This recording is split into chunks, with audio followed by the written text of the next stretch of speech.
The BBC has made every effort to portray Rachel Reeves as approachable. This interview is really coerced and a catastrophe since nobody is purchasing it in today's video. We will observe and respond to this while reviewing all of the most recent national news, but before, please hit the like button, subscribe to the channel, and become a member of our rapidly expanding community. A brief note to inform you that this week we do have new O'Near t-shirts available on our website. Visit British.com or click the link in the description. In order to make herself seem sympathetic to you and me, Rachel Reeves went on a BBC podcast to discuss how frugal she is with money and how she brings a lunchbox to work. However, it is practically impossible to make this robot any more human. When you mentioned this disaster last time, you were acting politically, believing that your mother saved all of the receipts because she needed to make sure we weren't impoverished and didn't have a lot of money.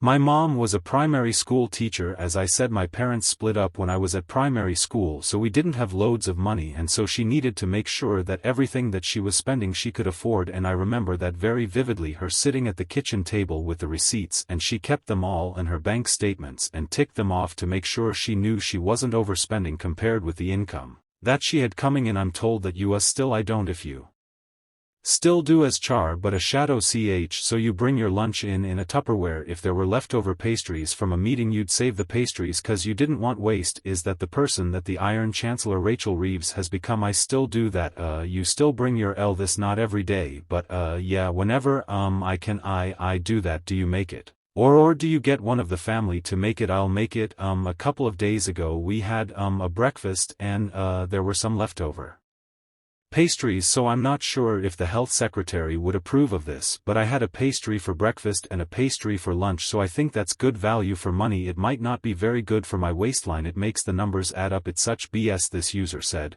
Quite the task, isn't it? How do you make someone look human when they've done nothing human and couldn't care less about the country and the people they're meant to work for? Ryan responded, who pays a license fee to these propaganda? Nick Robinson should have brought up the fact that she was one of a few MPs to have their credit card suspended due to £4,000 of unauthorized spending.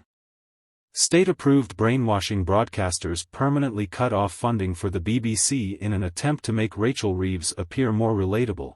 One user pointed out that she is so disconnected from the problems of regular people that perhaps her mother need to take over her work, as Rachel is obviously unable of handling the duties involved in dealing with the actual problems. More PR tricks like this and Starmer's $10 million fix for the grooming scandal are unnecessary. Instead, we need leadership that makes genuine progress rather than just making false promises. The BBC ought to concentrate on the actual problems rather than this type of diversion. This user described it as sickening to watch. Alex claimed that Rachel Robot Reeves will never appear human as, quite simply, she isn't and doesn't give a damn about the people who are harmed by her terrible choices. This person said, I'm embarrassed for her, saying that they believe we are nearly utterly stupid and unaware of what they are attempting to accomplish. What do you think of this? Please share your ideas in the comments section. In other news, the state pension triple lock lacks intergenerational equity and is not sustainable in its current form. A prominent retirement analyst has issued a warning. According to Stephen Cameron, director of pensions at Egan, retirees would be quite concerned about rumors that the state pension will be reformed because the triple lock guarantees the state pension increases yearly by the highest of average wages inflation, or 2.5%, if the triple lock is maintained. Over time, state pensioners will receive larger increases than average salary growth, which is unsustainable and unfair to future generations. Cameron stated that his remarks coincide with growing discussion over the policy's future and scrutiny of both major parties' long-term commitment to the initiative. Under his suggestion, Cameron proposed adding smoothing to the triple lock formula as a possible replacement for the current system. In order to prevent highly fluctuating outcomes during periods when both inflation and earnings growth are unpredictable, pensioners would receive an inflation increase at the very least, with additional uplifts if wage growth over the preceding 3 years averaged higher than inflation. This would smooth things out while guaranteeing that pensions continue to share in sustained increases in the nation's wealth, he explained. The pensions expert also recommended re-evaluating the 2.5% minimum guarantee, pointing out the larger emphasis on bringing inflation down to 2%. He said that these changes would improve the system's predictability and sustainability. Reducing any justification for means testing. Conservative leader Jaime Bardino has caused controversy by implying that her party would look into means testing for the triple lock. Speaking on BC Bino, she emphasized the need to concentrate on economic growth, saying that we've started living off our inheritance and the work that previous generations did. We've got to give something to the next generation. What are we leaving them with? That's what we've got to sort out. However, when asked directly if she would revisit the triple lock, Bardo said no. Her party later accused critics of spreading false information, claiming that the Conservative leader had previously called for wealthy pensioners' winter fuel payments to be means tested. Bardo's remarks that the Conservatives had let their guard down and would leave pensioners worse off prompted a Labour spokeswoman to say that Badok had put pensioners on notice and that she was going to reduce your state pension.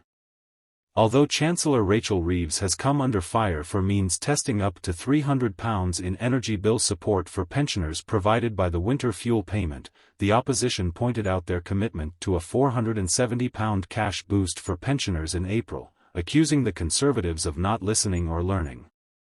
Daisy Cooper, a Liberal Democrat Treasury spokesperson, joined the criticism, claiming that Banu has finally introduced her first new proposal that would reduce the state pension. Cooper called on the Conservatives to urgently clarify what she meant and how many pensioners would lose out. Labour has refused to rule out means testing the triple lock despite criticising Bardok's comments, while Keir Starmer's spokesman insisted the Prime Minister is committed to the triple lock. They would not guarantee its continuation in its present form throughout the current Parliament. The spokesman emphasised Labour's commitment to the principle of people receiving a state pension based on the contribution they have made over their lifetime regardless of wealth. What are your thoughts on what we discussed in today's video? Let me know down in the comments section below. I want to quickly say thank you for all the recent support on the channel. We are growing really fast and are now getting closer to our goal of 200,000 subscribers. If you've not yet already, make sure you do drop a like on this video and subscribe to the channel for more British content. Thank you, take care. Goodbye.